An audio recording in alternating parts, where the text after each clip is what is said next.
Good morning. So, class 9, lesson number 3, revision in geography, chapter climate. What is climate? The sum total of weather conditions and variation over a large area for a long period of time is called weather. This will be our answer.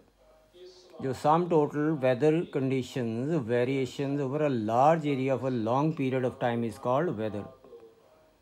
What type of climate India has? India में कैसा climate होता है? Monsoon type of climate. What are thunderstorms called in West Bengal? West Bengal में thunderstorms को क्या कहा जाता है? The thunderstorms in West Bengal are called Baisakhi. जो आपका बैसाखी मनाया जाता है इधर, वो नेम है. किन किन फैक्टर्स पर प्रेशर और विंड सिस्टम एक एरिया का डिपेंड करता है? कौन से फैक्टर्स हैं जिस पर प्रेशर और विंड सिस्टम एक एरिया का डिपेंड करता है? दो फैक्टर्स हैं. Number 1 is latitude and number 2 is altitude of a place. ऊंचाई और उसका लैटिट्यूड जो पास हो रहा है. Name two branches of monsoon. दो ब्रांचेस मानसून के बताइए. Number 1 the Arabian sea branch and the number 2 is the Bay of Bengal branch. On what does climate of India is strongly influenced? Bharat का climate strongly influence किस चीज़ पर होता है? Answer is monsoon winds, monsoon हवाएं पे. Where is equable type of climate found? Equable type of climate किस तरह कहाँ मिलता है? Near to the sea, close to the sea. समुद्र के पास ये क्लाइमेट मिलता है.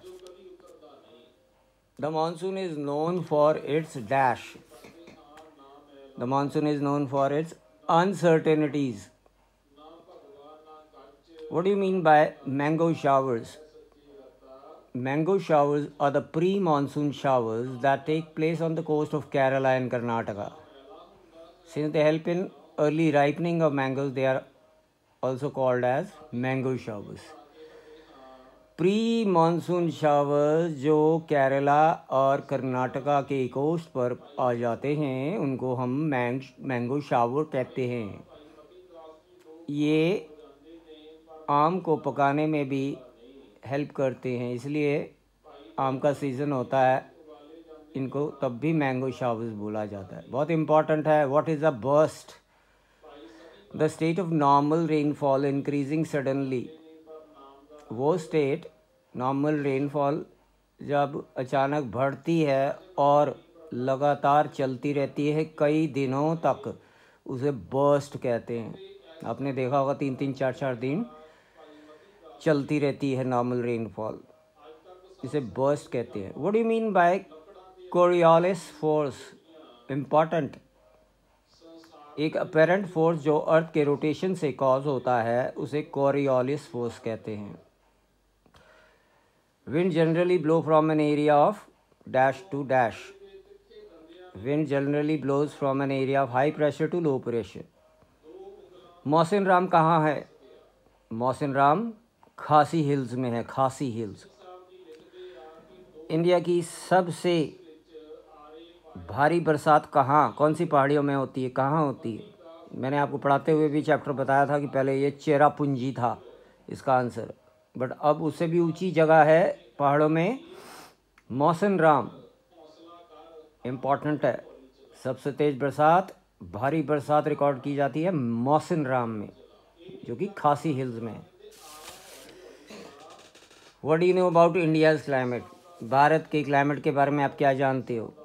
भारत का क्लाइमेट ट्रॉपिकल और सब ट्रॉपिकल क्लाइमेट होता है. It's tropical as well as सब tropical. What is the full form of ITCZ?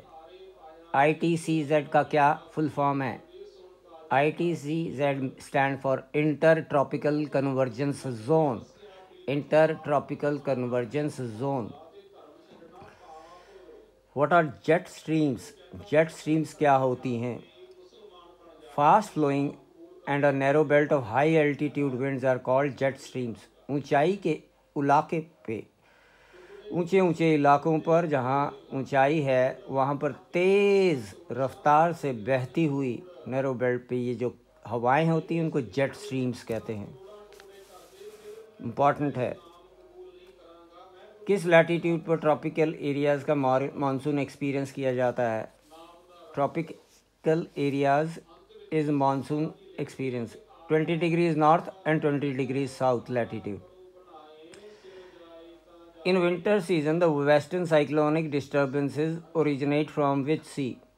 कौन सी सी से वेस्टर्न साइक्लोनिक डिस्टर्बेंस पैदा होती हैं? मेडिटरेनियन सी से। Answer is Mediterranean sea. Which states experience loo in summers? कौन से स्टेट्स लू गर्मियों में एक्सपीरियंस करते हैं? गुजरात, मध्य प्रदेश, हरियाणा, पंजाब, उत्तर प्रदेश गर्मियों में लू चलती है। Very important. Why hills are cooler during summer season? पहाड़ी इलाके गर्मियों में ठंडे क्यों होते हैं? It is because as one goes from the surface of the earth to higher altitudes, जैसे बंदा सरफेस ऑफ द अर्थ से ऊंचाई के इलाके में जाता है तो एटमॉस्फेयर लेस डेंस हो जाता है और टेम्परेचर डिक्रीज हो जाता है। यही कारण है कि पहाड़ियों में गर्मियों में ठंडा होता है। What does ENSO mean? ENSO is the combination of El Nino and southern oscillations. Combination of El Nino and southern oscillations को ENSO कहते हैं। The changes in pressure conditions are connected to the El Nino. Hence, the phenomena is referred to as ENSO. ये भी important question है। बड़ा सारे important ही हैं जो मैंने यहाँ बनाए हुए हैं। Why do winters in India experience dry season? Bharat में ड्राई सीजन में विंटर्स में ड्राई क्यों होता है, सूखा क्यों पड़ता है? It is because during this season north east trade winds prevail over the country. ये इसलिए कि north east trade winds Bharat के ऊपर बहती हैं और यही कारण है कि विंटर्स में इंडिया एक्सपीरियंस करता है ड्राई सीजन। ये लैंड से सी की तरफ जाती हैं most of the part of the country. बहुत सारे इलाकों में देश के ये अर्थ से सी की तरफ जाती है। व्हाट इज़ लू? लू क्या है? A hot dry dusty wind is called लू। ये ब्लो करती है north and north western India में ड्यूरिंग दी समर्स। ठीक है, ड्यूरिंग समर्स जो नॉर्थ और नॉर्थ वेस्टर्न इंडिया में hot strong gusty dry winds बहती हैं उन्हें लू कहते हैं। कोरियोलिस फोर्स क्या है? एक अपेरेंट फोर्स जो अर्थ के रोटेशन से कॉज होता है उसे कोरियोलिस फोर्स कहते हैं और ये विंड्स को डिफ्लेक्ट करने के लिए काम आता है।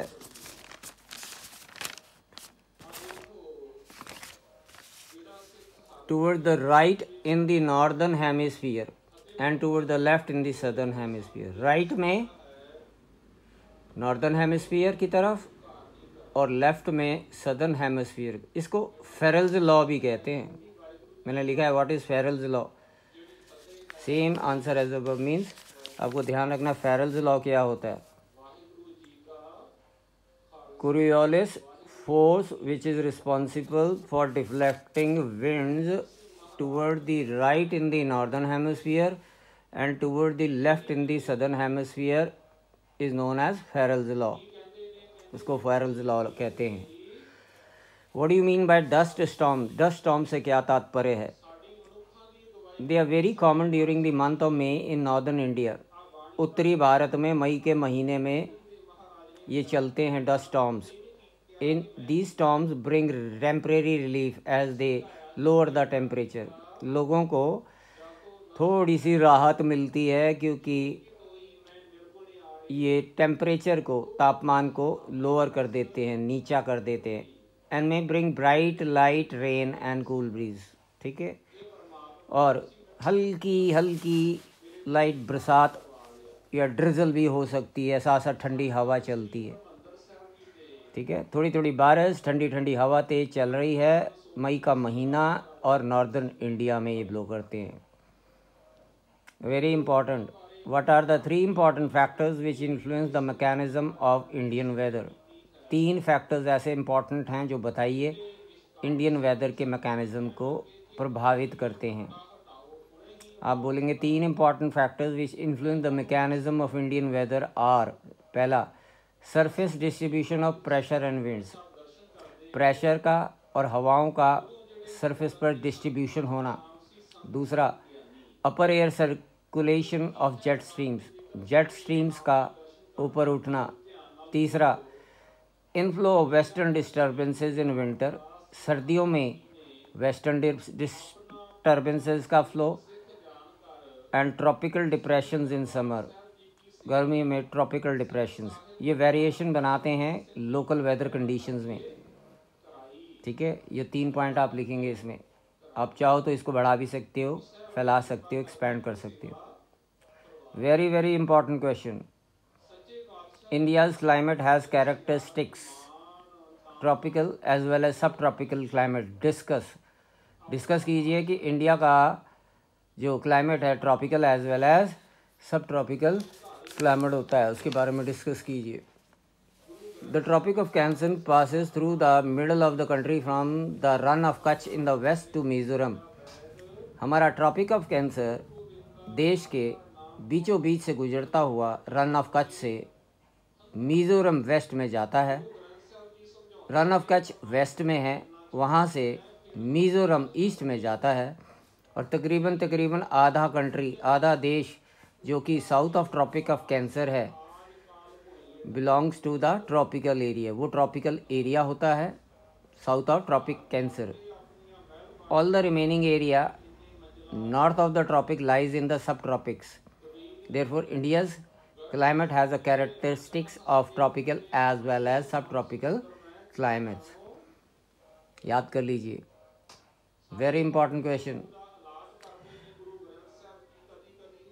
State 3 dominant characteristics of the Indian monsoon. Bharat के मानसून की 3 डोमिनेंट कैरेक्टरिस्टिक्स बताइए। Number 1, seasonal reversal of direction and wind system.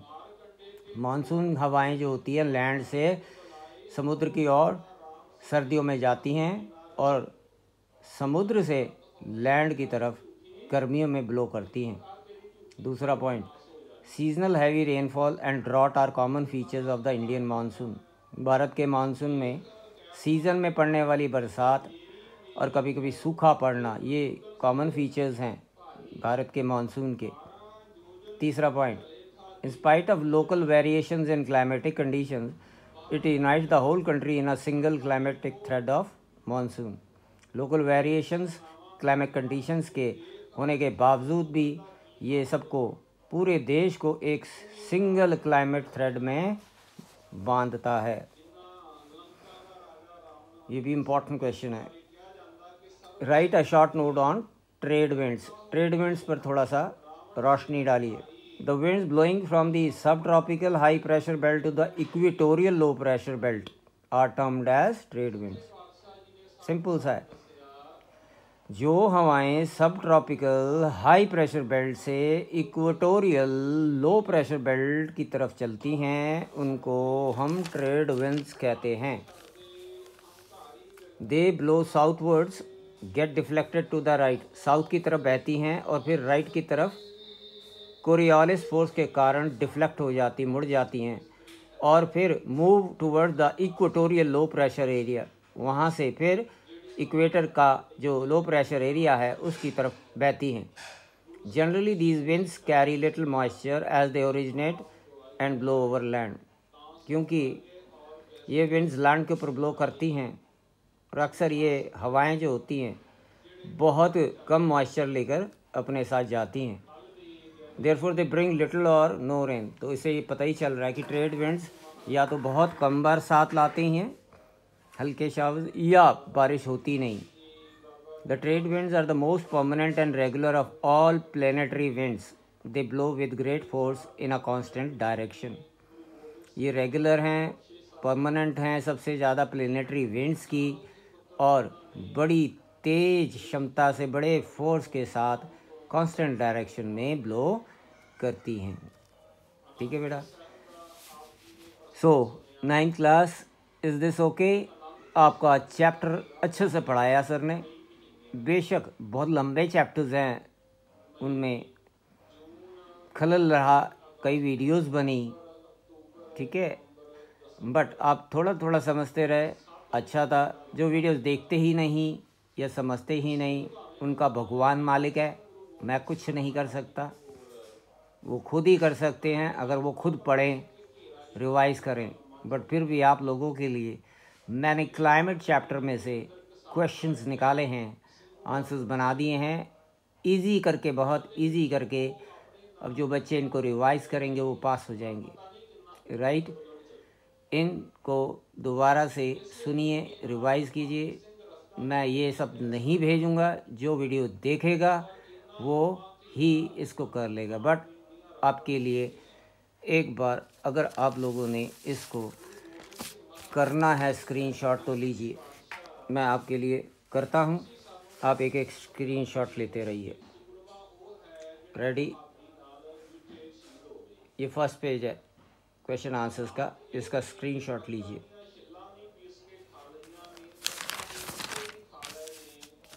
अब ये है सेकंड पेज, बड़ा क्लियर है, साफ़ सुथरा है, एक एक वर्ड नज़र आ रहा है। इसका स्क्रीनशॉट अभी ले लीजिए, बाद में पढ़िए। सेपरेटली मैं नहीं भेजूँगा। जो वीडियो देखेगा, सुनेगा, समझेगा, वो स्क्रीनशॉट ले लेगा और पढ़ लेगा। जो नहीं, मैंने पहले भी कहा, उसका भगवान मालिक। फोर्थ पेज का स्क्रीनशॉट लीजिए।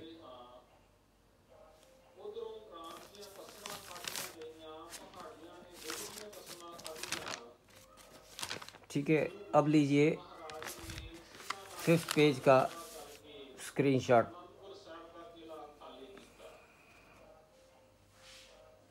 ओके, अब सिक्स्थ पेज का स्क्रीनशॉट, और नज़दीक ले आता हूँ। यस, बहुत क्लियर है, ले लीजिए इसका स्क्रीनशॉट। और ये रहा आपका लास्ट पेज, 7th पेज, ये इसका स्क्रीनशॉट ले लीजिए। ओके चिल्ड्रन, अब आपके पास स्क्रीनशॉट्स हैं, अब लिख लीजिए, यहीं से रिवाइज़ कीजिए। ये अपना अपना दिमाग, अपना अपना वो है, तुम्हारी इंटेलेक्ट कैसे आप यूज़ करेंगे, और इन सबको रिवाइज़ कीजिए, याद कीजिए। Thank you and have a nice day.